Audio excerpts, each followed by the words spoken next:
The air was thick with tension as I crouched in the safari vehicle, my camera forgotten in my lap. Before me, barely 30 feet away, stood a massive male lion, his amber eyes locked directly on mine. But in that steady gaze, I didn't read aggression. It was something else, something I'd never seen in my 15 years as a wildlife guide: desperation. My name is Jack Lawson. I'm a senior safari guide at the Mara Wilderness Camp in Kenya. That morning had begun like countless others in my career, an early departure with excited tourists, the familiar rumble of the Land Rover as we navigated the Savanna, searching for wildlife encounters to photograph.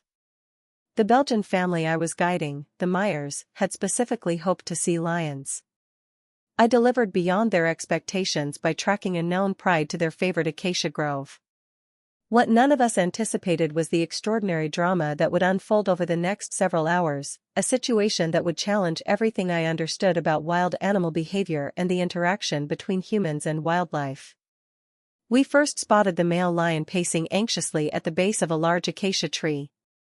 His behavior struck me as unusual immediately.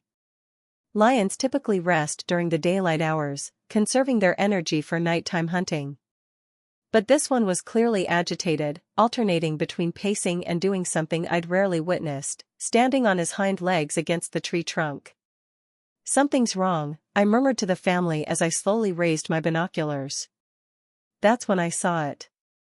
Wedged in a narrow fork high in the branches was a lion cub, maybe 4 months old, clearly stuck and distressed.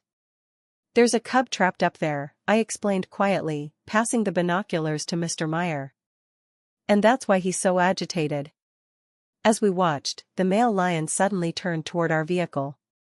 Lions generally ignore safari vehicles, having learned through generations that these strange metal beasts pose no threat. But this lion didn't ignore us. He stared directly at us, then did something that sent chills down my spine. He walked deliberately toward our Land Rover. "Jack," Mrs. Meyer whispered nervously from the back seat, clutching her 10-year-old daughter, Emma, closer. "It's okay," I assured them, though I felt far from certain. "Stay absolutely still. Protocol dictates maintaining distance from predators, especially when they approach vehicles." I should have started the engine and backed away, but something in the lion's demeanor stopped me. He wasn't displaying typical signs of aggression.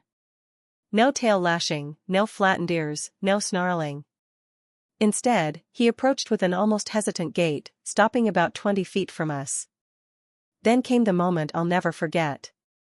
The lion looked directly at me, then turned his head toward the tree where his cub was trapped, then back to me again.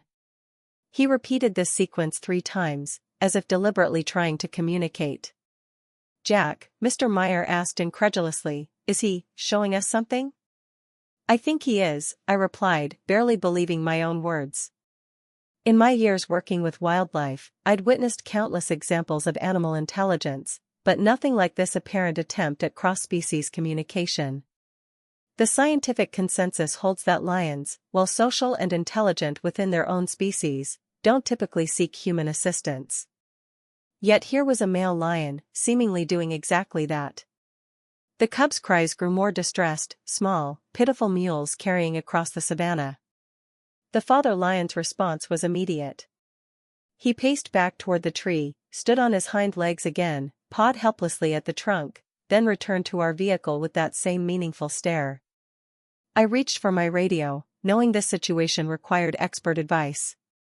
Within minutes, I was connected to Dr. Sarah Kamani, the region's leading wildlife veterinarian and conservationist. "A lion deliberately seeking human help? That's unprecedented, Jack," she said after I described the scene. "You absolutely certain of what you're seeing?" "I wouldn't believe it if I wasn't witnessing it myself," I replied, watching as the lion continued his pattern of looking between us and the trapped cub. "But Sarah, I've been doing this for 15 years. This isn't normal behavior. Something extraordinary is happening here." There was a long pause before she responded. "I'm about 40 minutes from your position with a research team. We'll head your way immediately. Document everything, but don't intervene unless the cub appears to be in immediate danger of falling." As I set down the radio, Emma, the Meyer's daughter, whispered, "He knows we can help, doesn't he?" He's asking us to save his baby. Out of the mouths of babes. The simplicity of her observation struck me. While we adults were tangled in scientific impossibilities and behavioral anomalies, this child immediately grasped what seemed to be happening.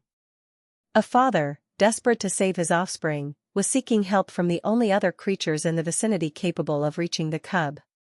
For the next half hour, we remained in a strange tableau, the lion alternating between checking on his cub and returning to maintain his vigil near our vehicle. The family remained remarkably calm, sensing, as I did, that we were witnessing something unprecedented. I documented everything with my camera, knowing that without video evidence, few would believe this account. The cub's situation appeared to be deteriorating. Its cries had weakened, and its movements seemed less coordinated, signs of exhaustion and possible dehydration in the hot African sun. The father lion's behavior grew increasingly agitated as he sensed his offspring's declining condition. Then came a crucial turning point. The cub shifted position and nearly fell, catching itself at the last moment, but now it was dangling precariously by its front paws from the branch, its back legs scrambling for purchase on the smooth bark. "It's going to fall," Mr. Meyer said urgently. The father lion roared, a sound so powerful it seemed to vibrate through the vehicle. He turned to us again, and this time there was no mistaking the message in his eyes. Now or never. I made a split-second decision that contradicted every safety protocol in my training. "I need to help that cub," I told the family. "I want you all to close the windows, lock the doors, and slide into the driver's seat, Mr. Meyer. If anything happens to me, drive straight back to camp." "Jack, you can't be serious," Mrs. Meyer protested. "It's a wild lion. Something unprecedented is happening here," I replied, my eyes still locked with the lion's. "I can't explain it. But I believe he's asking for our help. And if I don't try, that cub will fall." As Dr. Kamani's vehicle appeared on the horizon, still too distant to arrive in time, I prepared to step out into the savannah, alone and unprotected, with a full-grown male lion standing just 20 feet away. Every instinct honed through years in the wild screamed against what I was about to do. Yet something deeper, something I couldn't rationalize, told me this was a moment of connection across species that might never come again. I took a deep breath, unlocked the door, and stepped out onto the African soil. Time seemed to slow as my boots touched the ground. The lion's muscles tensed, and I froze, my heart hammering against my ribs. For several agonizing seconds, we stared at each other. Two species with a million years of evolutionary history keeping us apart, predator and potential prey, yet connected in this moment by something I couldn't explain. The lion took 2 steps backward, then looked pointedly at the tree again. I understood. Keeping my movements slow and deliberate, I began walking toward the acacia, maintaining eye contact with the massive cat. Every survival instinct screamed at me to run, but I knew that would trigger his predatory response. My only hope lay in this inexplicable connection we seemed to share. "Jack," Mrs. Meyer's terrified voice called from the vehicle. "Please, come back." I raised my hands slightly, signaling them to stay quiet. The cub was now hanging by one paw, its small body swinging precariously. I estimated it was about 20 feet up, a challenging climb, but possible, with the tree's rough bark providing good handholds. As I approached the trunk, the father lion followed at a distance, watching my every move. I reached the base of the tree and glanced back. The lion had stopped about 15 feet away, his posture alert but not aggressive. Our eyes met again. And I swear I saw understanding in that amber gaze. "I'm going to help your little one," I said softly, knowing he couldn't understand my words but hoping my tone conveyed my intentions. I began to climb, moving as quickly as safety allowed. Years of occasional recreational climbing served me well as I navigated the branches. The cub, seeing me approach, let out a frightened hiss, its tiny claws digging deeper into the bark. "Easy, little one," I murmured, pausing to catch my breath about 5 feet below the stranded cub. Looking down, I saw the father lion directly beneath the tree, his gaze fixed upward. If I fell, I would land right on top of him, a thought that didn't bear considering. The cub's grip was failing.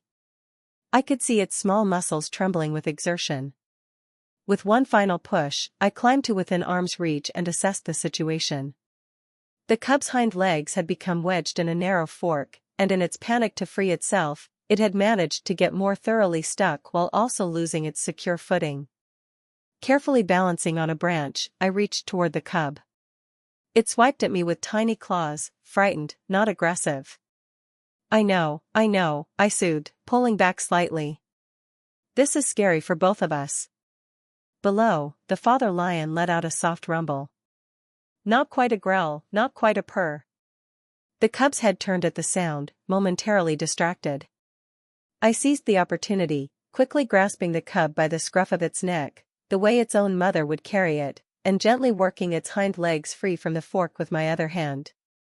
The moment it was free, the cub went limp in my grasp, an instinctive response to being held by the scruff.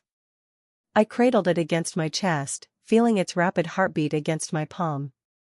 Now came the most dangerous part, the descent with precious cargo. I've got your cub, I called down to the lion again, knowing he wouldn't understand my words but hoping my tone might convey something. But now, please let me bring it down safely. Descending one-handed was precarious. Twice my foot slipped, sending bark showering down onto the waiting lion.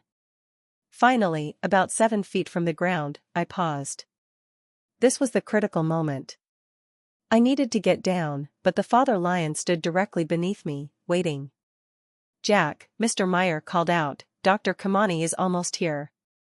I could see the veterinarian's vehicle approaching rapidly in the distance, but it was still at least 2 minutes away. The cub was squirming now, sensing its parent below.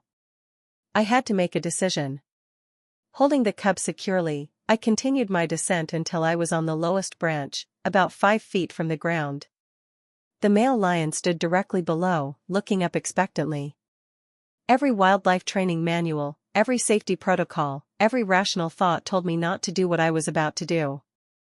And I hope I'm reading this situation correctly, I whispered to myself. Then I slowly extended my arms, holding the cub out toward its father. The lion rose slightly on his hind legs, his massive head level with the cub.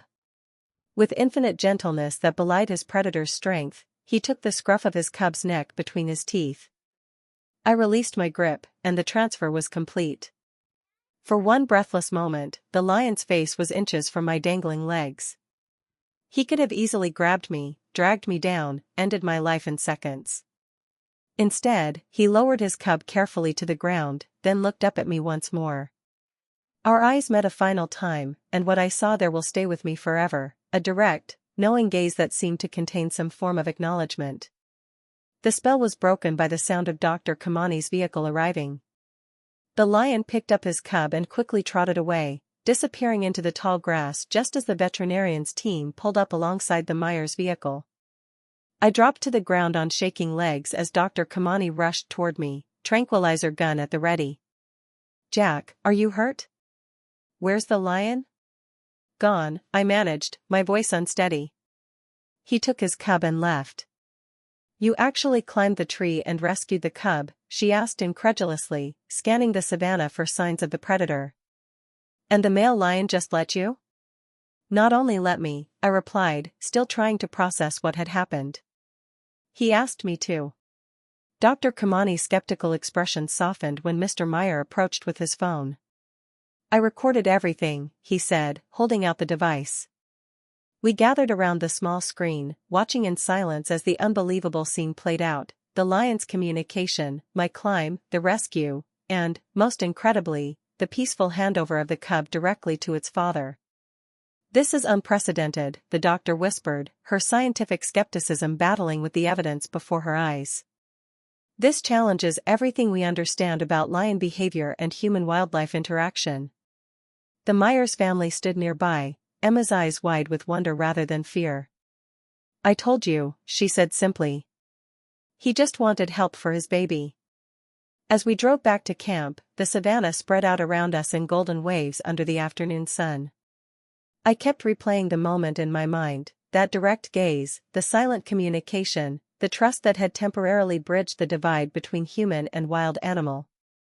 Dr. Kamani followed in her vehicle, already making calls to colleagues at the Wildlife Research Center. I knew this incident would generate intense scientific interest, perhaps controversy. "Will you get in trouble?" Mrs. Meyer asked quietly, sensing my preoccupation for breaking protocol. "Probably," I admitted. "What I did goes against every safety guideline we have." "But you saved that cub's life," Emma pointed out. "Yes," I agreed, still processing the enormity of what had happened. Though I'm not entirely sure I can explain why I did it. The truth was more complex than I could articulate to my guests.